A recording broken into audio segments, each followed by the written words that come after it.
మన గరికపాటి గారు మాట్లాడినప్పుడు స్త్రీల గురించి కొన్ని మాటలు మాట్లాడాడు.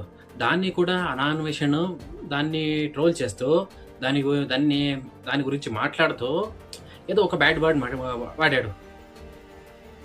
ఆ బ్యాడ్ వర్డ్ వాడటం వల్ల తనకి ఎంత నెగిటివిటీ వచ్చిందో, ఎంతమంది తనని ట్రోల్ చేస్తున్నారో అనుకుంటున్నారు.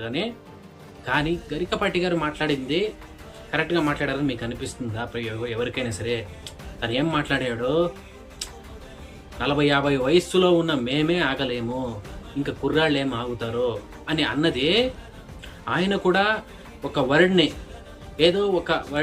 మిస్ అయి మాట్లాడేశారు అని ఎవరికైనా అనిపించిందా? ఎవరెవరికి అనిపించింది ప్రతి ఒక్కరు కూడా కామెంట్ చేయండి.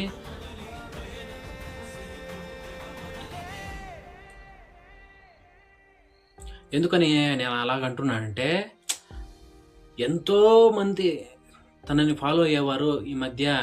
ఈ చాగంటి గారు కానివ్వండి, గరికపాటి గారు కానివ్వండి, ప్రతి ఒక్కరిని కూడా నేను కూడా ఫాలో అవుతాను. నాకు చాలా అంటే చాలా ఇష్టం వాళ్ళిద్దరూ కూడా.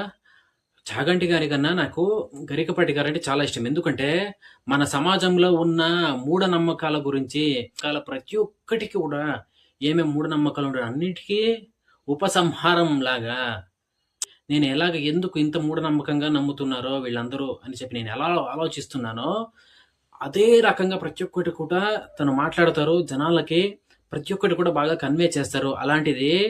అలాంటి మహాన్ విద్వాంసుడు అలాంటి మాట జారడం తప్పు అంటారా? ఏదైనా కొంచెమైనా సరే తనది కూడా తప్పు ఉంది, ఆ మాట మాట్లాడి ఉండకూడదు అని కూడా అనుకుంటున్నారా? ఎవరెవరు అలా అనుకుంటున్నారో? లేదు, తను మాట్లాడింది 100% కరెక్ట్గానే మాట్లాడారు అని మీరు అనుకుంటున్నారా?